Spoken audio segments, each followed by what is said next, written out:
que está sintonizado com a Rádio Cultura no AM 930, na Rádio Iguaçu de Araucária, no AM 830. Você que nos acompanha pelas plataformas digitais, olha, o Facebook da Rádio Cultura, facebook.com/radiocultura.art. O arte é ART.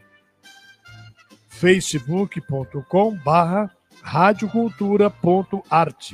Ou pelo youtube.com.br/Rádio Cultura de Curitiba.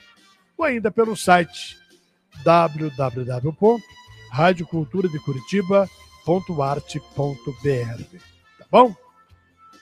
E agora nós temos aqui esse quadro muito importante, as dicas da advogada, a doutora Daniele Biondo Crossetti. Preste atenção no assunto de hoje, que é um assunto muito importante, esclarecedor.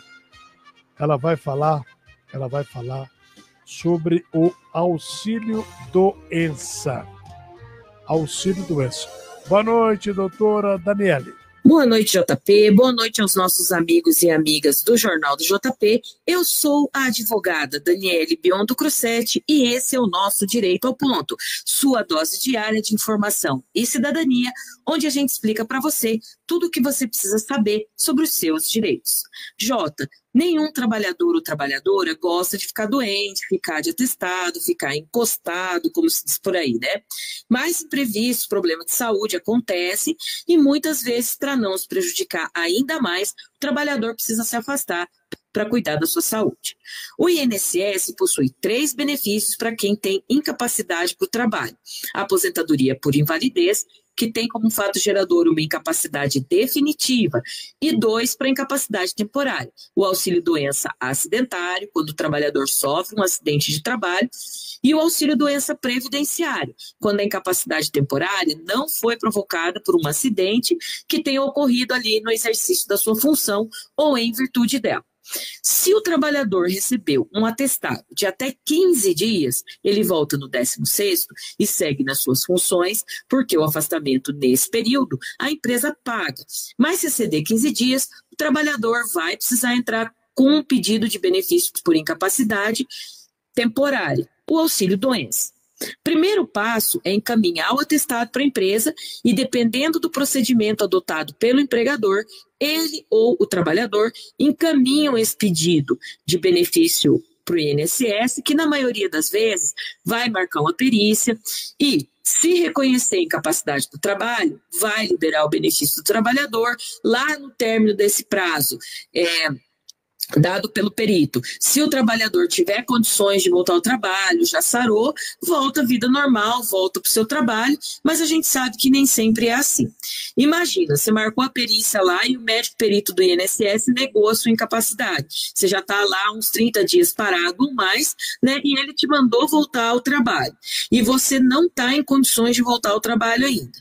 As empresas, muitas vezes, mesmo lá com a alta do INSS, sabem que aquele não é o caso de alta e não concorda com o retorno do empregado ao trabalho, até porque tem questões de segurança, né? Às vezes é ruim, a pessoa volta, tem questão de produtividade e tudo mais. Então, se não tem condição de trabalhar, o correto é ir para casa e realmente se recuperar.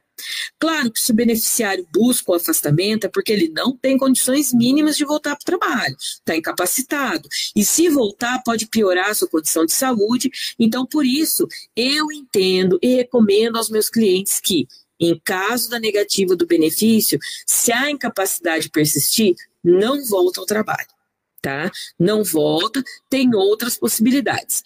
A primeira é entrar com pedido de reconsideração, solicitando uma nova perícia médica para reavaliar o quadro. O pedido deve ser feito em até 30 dias após o indeferimento, né? E os novos exames, os laudos que a pessoa tiver, devem ser apresentados lá para reforçar a comprovação dessa incapacidade. Outra forma é o recurso administrativo. O prazo para entrar com o recurso administrativo é de 30 dias. Veja bem, gente, 30 dias passa muito rápido. Você precisa se agilizar com a documentação para você juntar. Então, foi indeferido, já corre do médico, já vai atrás de comprovante de exame, de receita de remédios, tudo é importante. O ideal é que o beneficiário faça o seu cadastro lá no sistema Meu INSS, faça a senha, porque o cadastro do recurso administrativo, quando você vai protocolar lá, deve ser feito diretamente pelo sistema. Nunca, jamais deixe esse protocolo para o último dia. Várias coisas podem acontecer, o sistema pode estar fora do ar, você pode ter um monte de problema e perder o prazo. Se não tiver certeza de como fazer o recurso, procura um profissional do direito da sua confiança para te orientar. Importante deixar claro que nos dois casos a solução é demorada. Durante esse período o beneficiário vai ficar com o benefício cessado. Então, embora se possa receber o valor lá retroativo depois, se prepara financeiramente porque você vai ter uma situação complicada aí para você encarar. Muitas vezes a sua incapacidade já é definitiva e no seu caso o adequado seria lá tentar uma aposentadoria por invalidez. Por isso, em caso de perícia com incapacidade indeferida, num caso que você já sabe que você está incapacitado em definitivo para o trabalho, o melhor caminho talvez seja, logo depois dessa negativa, já realizar o pedido judicialmente da sua aposentadoria por invalidez. Atenção! Se não tiver em condições de assumir suas funções, o trabalhador deve comunicar à empresa sobre a decisão da Previdência Social. Recorrer dessa decisão nas formas que eu comentei ali antes, porque o contrato de trabalho, enquanto você está afastado, ele está suspenso após os 15 dias de afastamento lá por incapacidade. E está impossibilitada a rescisão contratual durante esse período. Mas se você se ausentar por mais de 30 dias com benefício indeferido lá, você pode ser demitido por justa causa, sob alegação de abandono de emprego. Então, o seu empregador deve estar sempre informado documentalmente e de uma forma que você consiga provar que você comunicou todos os passos da sua situação. Agora, você está ouvindo a gente, você é empregador e tem um empregado nessa situação. O que você deve fazer? Quando um funcionário é afastado e tem o seu auxílio-doença indeferido, a empresa pode encaminhar ele para o médico do trabalho, de confiança lá da empresa, para fazer uma nova avaliação das condições dele.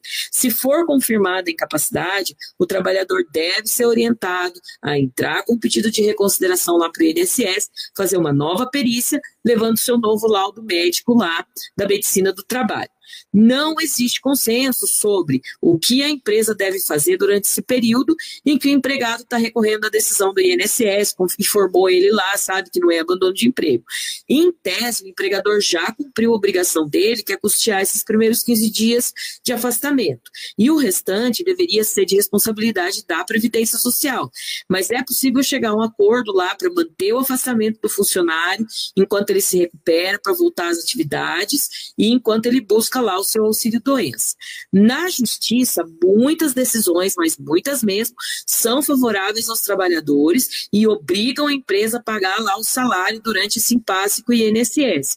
Dessa forma, um acordo entre as partes pode ser o mais adequado. Assim, se a sua incapacidade não for reconhecida na perícia, não se desespere e nem volte ao trabalho se você não tem condições de voltar a trabalhar. Converse com o seu empregador, recorra dessa decisão do INSS, se for necessário, consulte um bom advogado, procure a justiça, mas realmente considere buscar ajuda profissional para obter o seu benefício. Lembre-se, meu amigo, minha amiga, o direito não socorre quem dorme. Eu sou a Daniele Biondo Crossetti, esse foi o nosso Direito ao Ponto de hoje. Manda seu tema, sua dúvida, sua sugestão, que aqui a gente te explica de um jeito simples tudo aquilo que você precisa saber sobre os seus direitos. Um grande abraço, JP, um grande abraço a todos, um grande abraço aos nossos amigos da Rádio Cultura, uma boa noite e até a próxima. A informação do jeito que você entende. A simplicidade na comunicação. Na Cultura AM 900.